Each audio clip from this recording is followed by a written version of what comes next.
Hey guys, and welcome to a new news episode. So first we're going to look at the results here from the community day. We can see that Porygon and Charmander are the winners. No surprise there.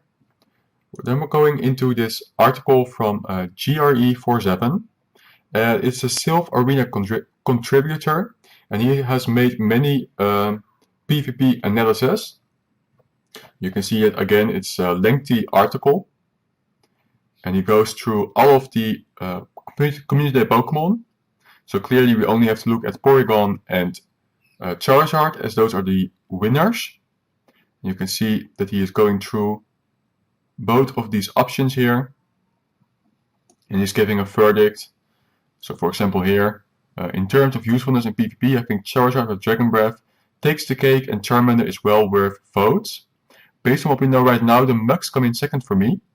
Well, Mug is not the winner. Porygon Z is still a complete unknown since we don't know Tri-Dex stats. Yeah, we don't know Tri-Dex stats. Still at this moment, it's not added to the game. People have hinted that maybe just like with other community days, the stats will only be added like 1 or 2 days before the actual community day. So we'll have to see what's going to happen with Porygon Z. Then we are going into this teardown, which includes more information about Megas. They are stating here, one thing that was interesting is they started working on Megas before work on remote raids and stickers. So that means they've been working on Megas for quite a while already. Megas are the first true form transformation. It appears that Megas are not created as a separate form like we are typically used to. Rather, they are modified versions of the existing Pokemon, meaning quite literally this is the first actual implementation of form transformation, which gives hope to other non-Megas getting form changes as well in the future. There is more information about this specifically in the Game Master section below. I think they're talking about the fact that this could mean that Dynamaxing, for example, is also an option for the future. As part of this, things we were able to determine these temporary transformations contain, what type of Mega Evolution it is, X or I variant for example, what their stats are, which does in fact imply they will have separate stats and not just a generic boost like we previously thought, their types, how they appear in the camera, catching stats like base capture rate, how much they jump, attacking, etc. This suggests that when you do Mega Raids you will be able to catch them as Megas instead of their pre-evolved form. If the Mon was Mega Evolved, it's also logged in your journal after you defeat the boss, so this further suggests you will be able to catch Megas after the battle. But that raises the question, what's going to happen when you catch a Mega Pokemon? Will it stay with you for at least 2 hours, just like with other Megas, until its energy is depleted? If you already had a Mega, does that automatically de-evolve the Mega that you were raiding with? Some questions need to be answered there. In addition, it appears that each Mon now stores a lot more information about it. We couldn't determine everything that was added, but we were able to confirm the following. If it's a temporary evolution, what we are calling history, that name might be incorrect, but there is now information regarding where the Mon was caught from. So you can now see whether your Pokemon was caught from the wild, from eggs, from a raid, quest, Go Battle League, from Team Rocket, or from a photobomb. So this will be for all Pokemon. This is not information related just for the Megas, but for all Pokemon. A lot of the information stored within these fields were obfuscated, but we were able to pick out a few things, such as if the Mon is from an EX raid, that goes further with the history, I imagine. If it's a temporary evolution raid boss, what type of quest it originated from, if it was a special research story or a field research task, what Go Battle League season it was caught during, and what rocket it came from, if it was a leader or a grunt, for example. It will be interesting to see what they do with this information. Megas are their own raid level. We speculated this, but have now confirmation, now that the raid level was updated to specifically include Megas as an addition to levels 1 to 5. Okay, so it's going to be a separate raid level, and that is going to make it interesting to see how strong of a raid boss is going to be, how many players you are going to need to take down these Megas. In addition, the temporary evolution message was also added to raid invitations, meaning you will be able to invite others to mega raids. Okay, so you will be able to invite others to mega raids, which makes it possible to do remote mega raids. Several error messages were also added for reasons why a mega may fail to evolve. Mega energy is most likely called candy because it is using the same system as a regular candy. That is to say, it appears each energy is specific for each Pokemon, or at least it has the ability to be. Yeah, so that goes back to what I've been saying before, that with candies, if you gain, for example, Charizard candies by catching a Charmander, then you can use those Charmander candies for any type of Charmander or Charizard in your Pokemon storage. So it will be the same for energy. Once you get energy for a specific Pokemon, like for Blastoise, then it will be called Blastoise energy, and you can use it on any Blastoise to Mega Evolve the Blastoise. Mega Quest. A new quest type was added to specifically Mega Evolve a Pokemon. This is probably to go with the Willow text we saw about Mega Evolving the starters. In addition, quests received the ability to display an icon which might be helpful if used to distinguish between different event quests. And as previously speculated, we can also confirm that you can get energy from quests. Mega Inventory. A new inventory item was added called Mega Evolve Species. It contains two number fields that are obfuscated, so we aren't sure what this is, but it's not the candy energy section we have seen in other places, so it's some other inventory item. It could be related to the Mega Item requirement found above, perhaps. So yeah, maybe you need special items for certain evolutions. For example, if you want to evolve Mewtwo, then for Mewtwo X you will only need energy, but for Mewtwo I you would need energy and an item. That's possible. Mega Trading. We can confirm there's an exclusion reason for temporarily evolved Pokemon in the trade exclusions. Mega Settings added to the Game Master. We can't see exactly what they are, but our best guess would be how long a Mega stays evolved, what the Mega Boost percentage is, what the Mega Step Boost percentage is, and then something they have no idea of. We won't know until the settings start to get pushed to the GM before they can truly know what they are. In addition, temporary evolution settings are also added and are separate from Mega settings. Megas are actually a subset of temporary evolutions. This will include a list of all Pokemon and what their temporary evolutions are. This further suggests that they will not be added as separate forms, but rather modifications to existing Pokemon.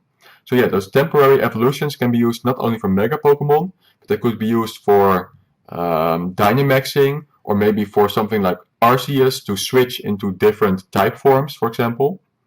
There were also two new messages added to the Game Master that they have zero clue of. Pokemon display screen then. In addition to the Mega stuff we previously reported, there is now a section for which costume the Pokemon is. These are typically things like Halloween 2020, Winter 2018, etc. So kind of like collections, I guess. Yeah, so then you will be able to see from a costume Pokemon from which kind of costume event they originated. Battle parties saved to the server. In player preferences, a new setting is stored that, from what we can tell, stores your battle parties. There will be a nice quality of life update. Mini collection in today view. Unfortunately, it doesn't contain any information. We have to see what happens. Store subscription, additional fitness stats, and telemetry. Okay, so that is the end of that long article. So a couple of interesting things that we talked about here. Then we are going to this message about not being able to select a trainer name when remote inviting to a raid. And we're going to straight to this answer here from Delaware, and he is saying it has to do with the way they make previously invited players uninvitable when re-entering the menu. Rather than simply making the name of previously invited players unclickable, the menu is masked essentially, blocking clicks on that player's name. However, the masking persists when you scroll through the menu, so any name that occupies the same space in the menu of any previously invited player will be unclickable. I have run into this after inviting 4 players and trying to find a 5th. Only a small fraction of the very bottom of the menu is clickable. So basically that means that you don't want to separately invite players, because after you invite one player, then the next time you go to the invitations, at least one player will not be able to be clicked on. You want to select all 5 players at once, and then you want to send out those 5 invitations in one time. And that should be able to solve this problem. While if you do one invitation and then you click on invite again, you do another invitation, this will lead to problems. Bugs in app version. Yeah, so there's a lot of bugs happening. Photosensitivity warning. So if you go to the unknown Pokédex, it will get all glitchy and yeah, you can get dizzy from that. Then the snapshots for iOS users are not working. The friend list sorting by gift is not working. Removing and renaming friends only register after you have exited the friend's profile. Pokemon list interacting with Pokemon storage makes it jump to the top again. Galar and Alola version of Pokemon show up as their original version when evolving. So if you evolve a Alolan Rattata, for example, it will give you a visual blush that you get a normal Raticate. Then you have to restart the game to see the Alolan version of Raticate. So no worries, you won't actually evolve into a normal Raticate. It's just a visual bug, so restart and it will be normal again. And then the incubator glitch, for example, and the PvP where you get this white bar. So there's a lot of glitches at the moment. Here is a post by Lerox, and he has made a regional search string, which is great because if you copy paste this into your Pokemon storage, then you can find all of the regionals. Basically, this is for a lack of an actual search string. We don't have the search string regional in Pokemon Go. That will be easier. But he has made one based on the Pokédex entries. So you can copy paste this to find all of your regionals. Sending gifts. Yeah, so this is a comment section, 41 comments made by Kai Rouge. And he's stating that it is now more laggy to send gifts. So if you are feeling that it's more laggy now to send gifts or open gifts, then you are not the only one. New catch cap confirmed to be doubled. 14k a week and 4.8k a day. The catch cap was in fact not removed during GoFest, but instead doubled. You will not hit the catch cap unless you have caught over 14,000 Pokemon in the last 168 hours and over 4,800 Pokemon in the last 24 hours. That is on a rolling window, not based on calendar days weeks. Since the spin cap is still at 1,200 spins, this means that for all intents and purposes, the catch cap is no longer relevant, as it's not possible to get enough gear to hit it consistently. You're not able to spin enough Pokeballs to continuously hit the catch limit. So this might be a temporary catch limit for the summer, or it might be the new catch limit, which will be indefinitely like this. So this is great news for the grinders, for the hardcore players, as they will be able to catch as many Pokemon as they want, and it's almost impossible to hit the catch limit. So that's fantastic. Then I want to end this episode by stating that tomorrow there will be a Pokemon Spotlight Hour, and there will be Geodude, which might be an interesting Pokemon to try and get the shiny of for some people. Note that it is the Kanto version, not the Alolan version. And the bonus is 2 times catch Stardust. So even if you have enough Geodude and shiny Geodudes already, then it's still an interesting hour for the double catch Stardust. If you still have a lot of stocked up encounters in your quest chain, then this will be a great moment to catch all of those Pokemon, especially the ones that are second stage evolution.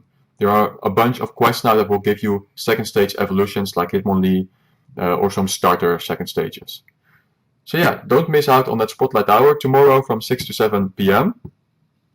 And of course the day after that, Wednesday, from 6 to 7 p.m. there will be a raid hour for Heatran. But that's everything I wanted to share for today, and I will make a new episode when there's new information. I will see you then.